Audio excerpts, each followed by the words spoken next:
Hello, ding, ding. Mr. Craig. Hello, Mr. Jason. Hello. Who's this effing guy? This effing guy is gonna be Stefan Arnio, superstar seller. I screwed that up, didn't I? I don't Superstar selling strategies and hardcore closing. So see ya, softcore seller suckers. Suckers. Ooh. Buckle up, it's the Insurance Dudes podcast. Dude, how's this? This is my phone. Oh, there we go. Boom. Much better. That's weird. We're in a world where the phone works better than the computer. Isn't Yeah, that man. crazy? Wi-Fi data, they don't mess around with the data, but the Wi-Fi is all over the place. So true. I know. I'm crazy. I'm constantly on my phone having to undo the Wi-Fi. Just like we'll just go data. Yeah. It's Why? sad, Why? bro. It's sad. Why man. is that? I don't know much about that stuff. It's because you're old. Well, it's because Yeah, you pay way more for the phone, man. The phone's worth more than the cheap-ass Wi-Fi people have. Steve That's Jobs true. would be so happy about that. He would. Yeah. Big win, another win for Steve. You can't get to see it. So, is it Stefan or Stefan? Stefan rhymes with effing. All right. Well, then there we go. Effin' Stefan. Welcome right. to the Insurance Dudes, Effin' Stefan. Awesome to have you here. Yes. We always start with this. What was your first concert? Oh, shit, man. That's a good question. First concert. Dude, I'm going to have to think about that. I mean, like a kid's concert with like a Sure. kid's performer or like a real The last band? person saw New Kids on the Block as their first concert. Oh, that's cool. You know what? The first one that comes to mind is in 10th grade. I saw Nickelback. My mom got me Nickelback tickets. No. Nice. And I was like, I didn't want to tell her I didn't like Nickelback, but you know, Nickelback was really good live. So it was a good show. It was a really fucking good show. And I was like, wow, Yeah. you know, respect to Nickelback. These guys played a really great show and they had girls' panties on the stage and bras. And there was lots of fire and beer and they were playing Metallica covers. And it was a cool show. But I didn't want to tell my mom that Nickelback wasn't cool, but it didn't matter. Right. Dude, I hated Nickelback like when they were in their heyday. But then after that, I was like, wow, they're really good. And I actually got like in the 2000s, I actually got into them. Right. Well, dude, I I think mean, they're good. never made it as a wise man. Couldn't Yeah. cut it as a poor man steal. That's a good song. Yeah. Yeah. Looking back, man, I like they had good songs. And then I did see that. So when I kind of got into them, all the covers that they did and stuff, it was awesome. I was like, these guys they're good. Yeah, from No denying Canada, it. from Alberta, man. And so Yep. you're in Canada, right? Yeah, in Winnipeg. Winnipeg. Nice. And that's cold. No, it's not that bad, man. I mean, actually, you know what? I went out for a barefoot walk in the snow the other night. It was minus 30, and I got blisters on my feet. So it actually That's was. cool. 30. Yeah, it was actually pretty fucking hardcore, man. That is hardcore. Now you got to remember, Yeah. Craig is in Arizona, so that is literally the frying pan. Of Not the US. Arizona, Canada. Not Arizona, Canada, but Arizona, USA. We're in Scottsdale or something. No, where the trophy Tucson. wives are. Oh, No, Tucson. I- I got They don't students allow me in Tucson. Scottsdale. They don't allow me in Scottsdale. Yeah, I went once. I'm probably not allowed back as well. There you go. Yeah, there's a barrier around it. It's Yeah, the women have signs on there. We'll marry for food. We'll marry for money. Yeah, Oh, that's boy. it. Well, there they go. So, Stefan, I know we're kind of combining two worlds here. So, can you introduce yourself and let anyone who doesn't know who you are from our little audience have a little insight on who effing Stefan is? Yeah, Stefan Arnio. So I was a kid who was 16. I wanted to be a rock star. And I told my mom, I told my dad, Mom, Dad, I want to be a rock star. And they said, that's a horrible idea. You're never going to make it, but you should go to music school. So I ended up going to music school. I became a That's professional awesome. musician. I dropped out of the jazz program. I dropped out of, well, of course, they didn't have a rock and roll program, so they had a jazz program. I dropped out of jazz program. I dropped out of business school. I dropped out of computer science. And then I took 2 poetry classes. I got an English degree. So after university, it was 2008. I had a sales job selling hotel rooms to rich people. I was making $10 an hour. I was one of the top sales guys, a horrible call center job. And I realized what a failure my life had become. I followed the go to school, get a good job, get the degree, and it was a complete disaster. I was depressed.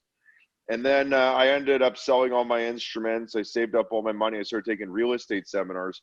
I started flipping houses. I flipped one house my first year, one house my second year. Then I hired a coach. I did 12 houses my next year, 24 houses, 30 houses. I became a self-made millionaire by flipping houses. And then I started writing books, and people now call me up for coaching. I'm a very high-end coach. I have a coaching company called Black Card University.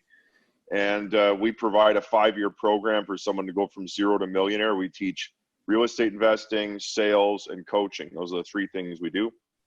And I've got some students now who started with me in 2013, young guys that got $9 million of real estate now. So, Wow. you know, different students. I got my top student makes $1 million take home pay. A lot of students make $300,000 or $400,000. The good students, you know, guys who are in like 3rd year of the program. And then I got students who are just trying to make their first 10 grand. You know, they're just trying to flip a house, make 10 grand. So it's been a whole different thing. I published 8 books now, and won Rich Dad Hall of Fame 2014. So that's a pretty big award. There's only a handful of those given out. That's incredible. And so this is I love the journey because you started in a totally different field, a totally different lifestyle, pretty much, right? Right. What was the hardest things through that journey? Like, what did you come up against? Because that's a long journey. At the beginning, it's really hard because no one believes in you. You know, you say you want to be a real estate investor. Everyone says, fuck you, shut the fuck up. You know, you Right. suck. You know, and I remember I wanted to be a singer in a band. Well, I was a bad singer back then. I'm still a bad singer. and everybody didn't believe in me. So at the beginning, nobody believes in you, and you have to believe in you. And, you know, at the beginning, you're pumping money out into seminars and coaches and books and travel. And, you know, I spent $425,000 on myself training, $20,000 on my university education, but $425,000 on my own education. And that number keeps going up. So, you know, you got to invest in yourself. Everyone's hating you, spitting on you, laughing at you, telling you suck and you're never going to make it. And then one day you're sitting down at the Thanksgiving table and you make more than all your family members combined, and you pay less tax than one of them.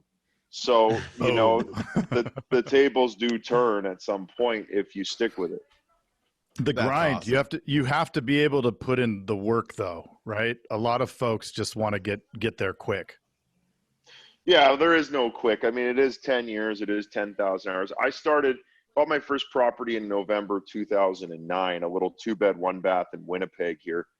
And like right now, I'm buying a 50,000 square foot loft warehouse to develop 77 apartments in it. Nice. I've got a multi-million-dollar portfolio. I'm in a mansion. I live in a mansion now, 6,500 square foot mansion in Winnipeg. So, you know, you start out with living at your mom's house and having 3 suits and a computer and a box of checks. And, you know, you're living on nothing. And then, you know, you stick it out for 10 years and you're living in a mansion. And I'm going to Costa Rica for 2 months for a fasting trip. I'll be fasting for 4 days. My business runs without me, so I don't even need to be here. That's awesome. And so what was, what got you into like writing books? I mean,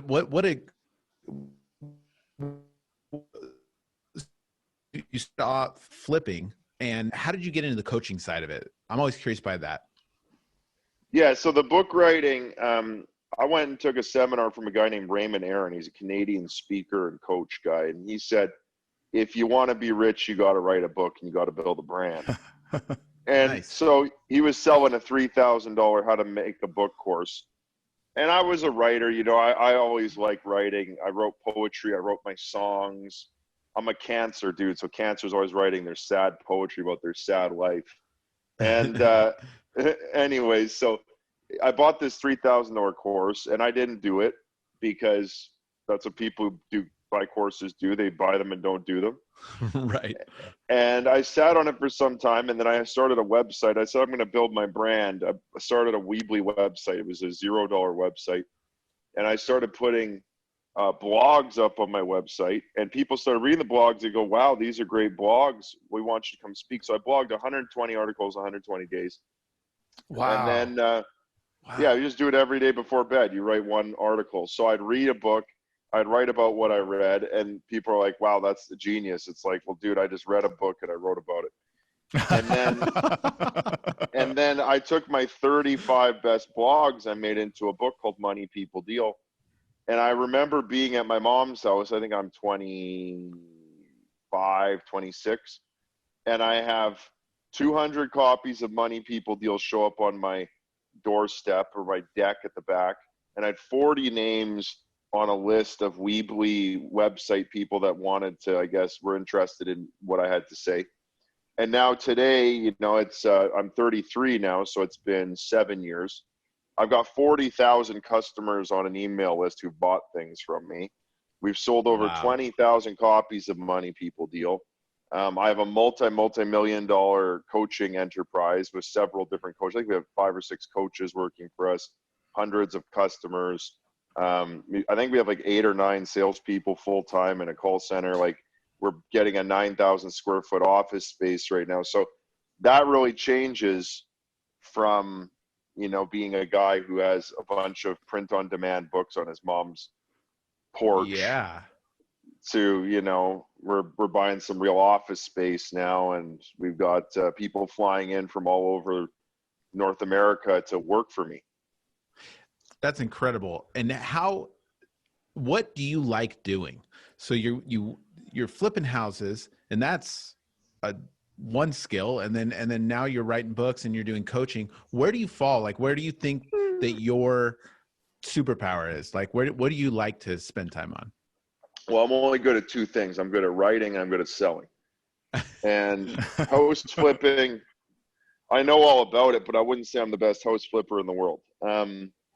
I can definitely teach a guy to be the best house flipper because I've broken it down in so many ways. You know, we got a program called The System. It's 330,000 words, 18 modules, 18 tests, 18 action plans, over 100 hours of training online, the forms, the contracts. Like, I've created the whole system for somebody to make $1 million flipping. But am I the best flipper? No, I'm a pretty good flipper, but not the best. Am I a good speaker? I don't think I'm a good speaker. I think I'm a very good writer, and I can sell. And those are my 2 things. So those are 2 things I do, and everything else, somebody else better do it because I'm not very good at it. Right. So you've scaled this business. How many people do you have working for you now? I'd have to look, but I think we just hired 4 more people. Mm-hmm. So I think it's probably around 13, 14. We're at the point right now, guys, like we're in one of the houses I own. It's about a 2,000 square foot unit, and we have no room. We're stacking people on top of people. So until we get our 9,000 square foot space, we won't be able to grow anymore. So we're actually like choking right now. We're at the point where we can scale that sales force probably, I don't want to say infinitely, but it can scale as far as we want because we've got a 30-page script. It's super hot. We've got guys my top guy makes 30 grand a month selling my stuff. And then my bottom guy's making $3 grand a month. And like consistently 30 grand a month. I had a young guy in my office, 22. He made 14,000 last month. Wow. Yeah. That is awesome. Real money. Real money, man. Real 22 money. years old, and he's just a guy from the farm. You know, he's not a genius. He doesn't have a huge dick or anything. He's just a kid from the farm, and he walks in there making 14 grand. Wow, that is incredible. Unreal. Yeah. And it speaks to the power of the script too, and just creating a process, following that process, and not deviating. Right. We talk about it all Jason and I both obviously own insurance agencies, but it's the same thing, right? It's you bring somebody in and they naturally just want to be the order taker and maybe sell it the way that they were sold when they called whatever company. And Right. we've broken it down scientifically. And it's like, look, if you don't follow this thing, then we're not going to be able to find the tweaks where it's going to benefit you, because there's no system. And these systems and processes, I mean, that's what makes it happen. We had a guy on, his name's Tyler Jack Harris. I mean, how many life policies did he sell in 3 years, Jason? I think it was like 8,000. Yeah, 8,000 life policies in 3 years, because they said, here, memorize this, memorize the inflections that you're supposed to have in your voice, do all of these things, and you will be a millionaire. And he followed it, right? And your guy, the 14,000, he's not a rocket scientist, but he was able to memorize something, right? And then execute. And there's so much, dude, that's the biggest thing. Like, I had to make my product from scratch. I had to make my scripts from scratch. And one year I went to the jungle. I fast every year in the jungle. So I came back from the jungle and I had my sales scripts. I wrote a sales book called The Close, and I had everything scripted out. And when we launched those scripts, that's when we became like a multi-million-dollar enterprise. Like, before that, it was a lot of improvising. It was relying on me to close. It was relying on private or events and all these fancy things. But as soon as I got those scripts, we call it tier 1 and tier 3, those 2 scripts. Once I got these 2 scripts, I was like, here, you read this one, and then you pass to this guy, you read this one. That's where guys are making 30 grand a month and new guys making 14 grand. I had a new kid yesterday, 19 years old, make 3 closes. So he closed 3 things yesterday, which is great. 3 deals in a day. That's some young 19-year-old kid. He just came off the farm, started reading the script. He's making money. that is awesome. 3 in one day. Do you also have it broken down where, depending on when they say this, then we do this? Like, do you have it? No, like a no. Flow? Dude, I'm a Jordan Belfort student, which is the straight line, and there's only one way down that script, and no matter what they say, they get the next piece. So it's literally, I used to do the logic, and I'm like, no, fuck the logic. This script, no matter what they say, they're going to get the next piece. And it sounds good no matter what. You say yes, you say no, you're getting the next piece. You say, I'm not sure, you get the next piece. Wow. And it literally, it's just relentless, right? It's a relentless script. And if you actually read the next piece and you sound good, you're going to close. That's awesome. That is no logic. Awesome. The logic is weak. If you start doing that, people get confused. And I think you really need to be elegant. This is the writing. You have to be elegant with your code and make it so no matter what, you're going to the next thing. The next thing applies no matter what. Yeah, there's no curveballs. Like, they don't feel like they have to start coming up with something that gets all jumbled and they have to make weird decisions. And and then when you get really good, I mean, like, I can go in there and freestyle and close everything. Like, I went in and just did a call yesterday, and my kid closed $2,000. Well, I gave him the $2,000 because I just went on the phone and I just know how to break the guy down. So that's a negotiating thing, but then there's a selling thing. So, I came from a negotiation background because I was in real estate, and then I got my sales game tight. Whereas a lot of guys, they just do that script and they're not negotiators. So if they go freestyle, they're dead. Yeah, no, it's true. You got to have like the wisdom. You got to have that. The good thing about a script, and I tell everybody this, is that it gives you a starting point to be good. Like, a script will make you good. And then the experiences from the script where you've already are pretty good will make you great. Yeah. Right. Well, it's a good opener, and it saves your emotional energy. Like, even if you're a pro, I recommend having a script because you can lean on it and you don't have to use all your improvisational energy all the time. You can literally go on autopilot for parts of it and rest. So you can fight harder if you have something to lean on. Were you always process oriented? When did that become? Because I mean, everything that you've done has been very process oriented, and that's how you've made what you've made. Was that something that you learned over time, or was that something that you right into it? You knew that you had to have processes for all this stuff. I don't know, man. I've always been a nerd. I was a good computer science student. I got 100% computer science at school, and I'm a writer, so I'm a wordsmith, and I'm very particular about the words and the order of the words and which word and why, and then the music of it, because I'm a musician, so I want it to sound a certain way. So I've been very particular with the performance art of it and the sound of it. And when I was selling private equity, the last job I ever had, I had a sales trainer, and he was an engineer. And so I had scripts, and I put V1.1, version 1.1, version 1.2, and I would archive my versions, and I'd make small changes. Like one of my scripts would say, hey, do you have a minute to speak? And everyone would say no. So I took out, you got a minute, I went right into the pitch, and that was way better. So I went with my scripts, version 1, version 2, version 3, and then I keep a thing called a fishbowl. Calls, conversations, closes, how much money did I make today? And then I had to draw a salary, so I'd be going negative if I didn't sell. I'd owe the company money. So I ran my whole business with a spreadsheet called the fishbowl I made. My guys have fishbowls now.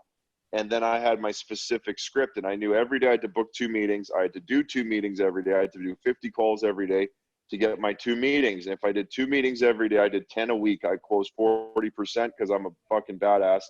And then that would turn into, at that job, about 120 grand a year, whatever. That's what that job paid, 3% we got, right? But I just knew this is the math. And if I follow the math of getting my 2 meetings every day, I'll always have money, right? Yep. And it's so crazy. Some of the sales guys in my office, like, it's like, motherfuckers, you have to get 2 meetings a day. Like, you didn't get your 2 meetings. And I look at them, I'm like, why are you eating that food? You didn't earn that food. You know, you didn't earn that food today. You're eating a chicken wrap. You didn't earn that. Get back on the phone. Get back on the phone and start dialing. You didn't make anything today. Yep.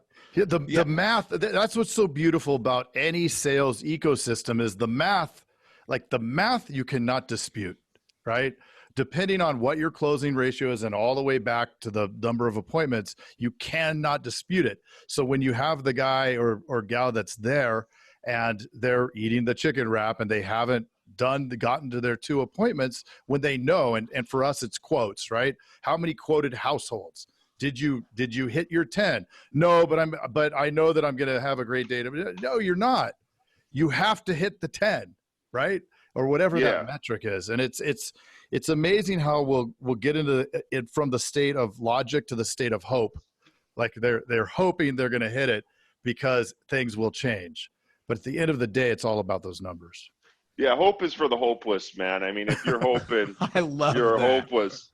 I don't know what you're trying to do with that. Hope is for the hopeless, and happiness is fleeting. So, couple of things, guys. I'll show you here. This is my book, The Close, 7 Level Selling, and I got a very tight sales process in there, and we use something called 7 levels, which goes through the architecture of a conversation. So, you know, you open up a conversation with cliche, hey man, what's up? Right? Everyone says that. Hey, what's up? Hello.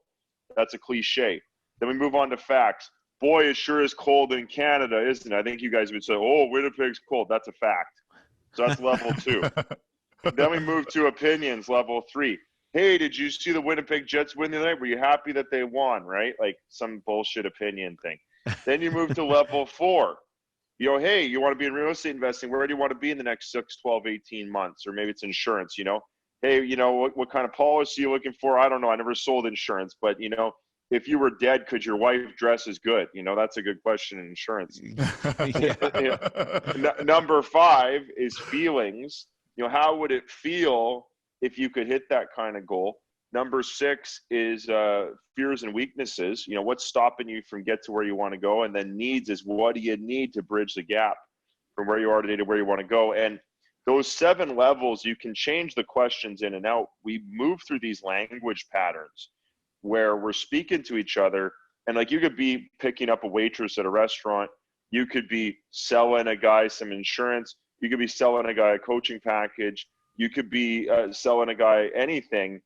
And it goes through those 7 levels always. And you can't close to get to level 7.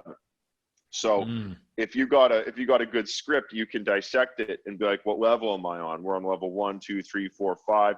If you get stuck at a party and you're talking to some girl and this conversation stalls out, it's probably because you didn't take her to hopes and dreams, you know, or she kicked you out of hopes and dreams. Like there's all this science to the language patterns. And when you know those language patterns, you can really get deep with people fast. Like, dude, you can get somebody crying in like 2 minutes if you know how to go through those levels.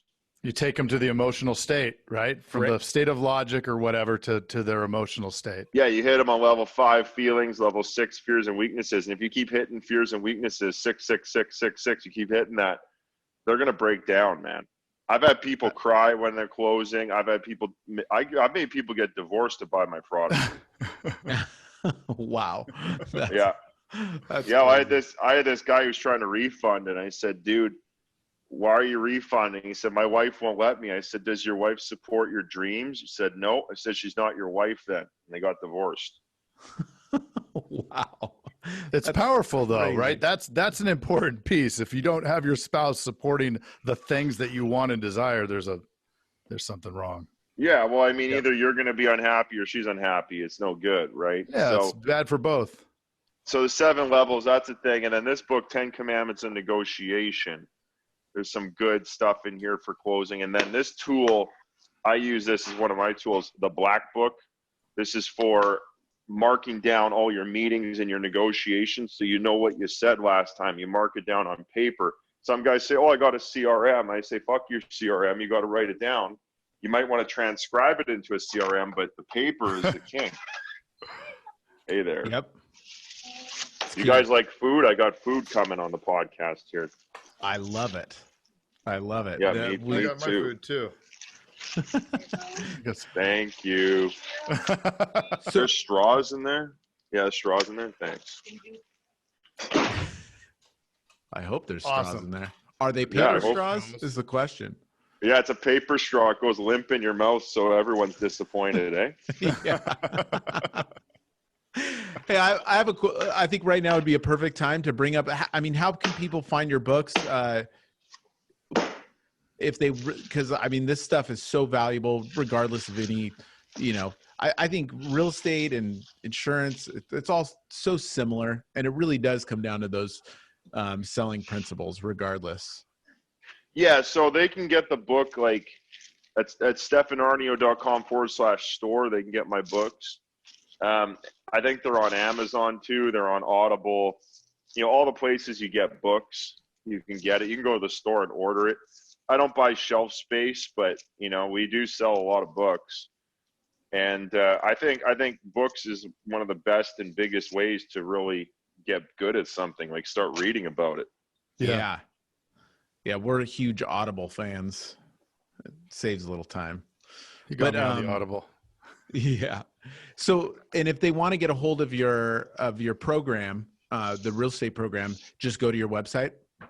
Black Card U, like university. Black Card, the letter U.com is where they can get on the Black Card University. It's a 5-year program. It's not for pussies. The whole thing costs about $150,000. First year's $19,000. Top program $73,000. But like I said, I got some guys taking home $1 million. I got some guys making 400. Some guys making 300. And it's real estate. So, if you're afraid of paying $19,000 for training and you're going to make $50,000 or $30,000 on a deal, you're obviously not figuring out the math. Right. No, it's good. Perfect, man. If there was one thing, so you've obviously dealt with a lot of insurance people throughout all your transactions. What's some takeaways, that either advice or things that you liked? What could you tell our audience about that? About insurance people? Yeah, about your experiences, either critique or, just critique. I don't know if I've ever met a good insurance person, actually. That's Perfect. not a knock or anything. I don't know if I've met one, but I think that if I was to be in the insurance business, I would probably write a book, and I would probably do a seminar on insurance, and I'd probably have a nebulous thing called the plan, and I'd be like, do you guys have the plan? And that's how I would do it. And I'd probably make 7 figures doing that, because I don't like doing the one-on-one meeting. I think a lot of people get crammed into this 6-figure mentality of doing one-on-one meetings. 6 figures is one-on-one meetings. 7 figures is group meetings where you have like a seminar, and 8 figures is where other people are doing the group meetings for you. So you don't even, like, I'm at home at the mansion right now, guys. I'm not at the office. I'm having this smoothie. It's nice. They just delivered that. I went to yoga this afternoon. I got to sleep in. My guys are working hard today, and I'm here doing the podcast. I got some of my own sales calls to do. But the key is you got to get out of that 6-figure mentality in the one-on-one meeting. Get into the seminars. Get into the books so you have your books selling for you. Last month, I probably sold 1,300 or 1,400 books. And those books are bought by people who are now at home spending between 8 and 18 hours per book with me, and they call it and buy stuff. So you got to get into the book game, get into the seminar game, get into the, elevate yourself from those one-on-one meetings. Like, that's just your 6 figures. You're stuck. At best, you'll be making 250,000 doing the one-on-ones. And is that what you see also in the real estate game? Is that because it seems like the same kind of deal where it's so easy to get into that daily grind where it's a lot of one-on-ones, and then at the end of the day, it's like, what the hell did I do? Well, I think whenever you hear someone say, "Let me take you for lunch, let me take you for coffee," that's some 6-figure bullshit, 5-figure bullshit. And I just say no. I say no. I charge. I don't want to go out for coffee or lunch with you. My time, I bill out $1,000 an hour. I don't want to deal with coffee and lunch. Yeah. People want my time or they want to learn. Come to the seminar. It's $3,000. Come to the seminar, and that's it, right? I mean, I think that the key is to elevate the game. And I had Grant Cardone on my podcast, and we were talking about. Do you guys watch the Grant Cardone versus Jordan Belfort debate? No, I did not see that. But we have Grant coming. You got to go watch that because it's the Wolf of Wall Street versus Cardone. And that's awesome. Jordan Belfort is trying to get Grant to talk about some techniques and some bullshit, like sell me this pen. And Grant's like, dude, elevate the game, elevate the question. How can you get 3,000 hours a week of work? How can you get sales funnels running? How can you automate the process? I woke up this morning, I sold 12 orders already. I was sleeping. You need to have the game elevated. I got 3 books coming out this year, 3 audio books coming out this year, because I would rather sell $1,020,000 books than to go on another fucking one-on-one meeting with Bob and Mary. I don't want to hear from Bob and Mary anymore. No, right? Bob, elevate the game. Elevate the fucking game, right? So you take that game and you elevate it up to the next thing. And I think that's the question that a lot of 6-figure guys, they think they made it. They're making $10,000 a month. Bro, you got to elevate the game, build a brand, get the book, build a seminar, do something to elevate the game. The first year I came out with a book designed to sell with seminars, I made $1 million my first year. It's awesome. Why do you think people engineer this mediocrity into their lifestyle? Why do they stay in the 5 and 6 figure and not taking it up to that next level, raising the bar of what's at stake? Well, it's because they say seminars are a scam, training's a scam. I don't want to spend money on leads. I don't want to spend money on training. Poverty mindset. The middle class is a trap. I think there's also a fear that if they fly too high, they're going to get struck down. I'm doing good just how I am. Ego, it's time, money, fear, pride. Fear of spending time. Well, guess what? Your time is going anyways. It's going right now. It's sitting here. It's moving. Then you got your money. Well, guess what? The money doesn't exist. When you realize money doesn't exist, now you're free. Then you got fear. Well, guess what? I mean, you might as well hire a coach or someone to walk you through the fear because you're going to be scared anyways. And the last one's pride. Well, if you knew how to do it, you would have already done it. And most people, they just got this pride. Oh, well, Stefan Arnio is a scam or some shit. Well, whatever you see in me is what you see in yourself. So that person's a scam. They're scamming themselves.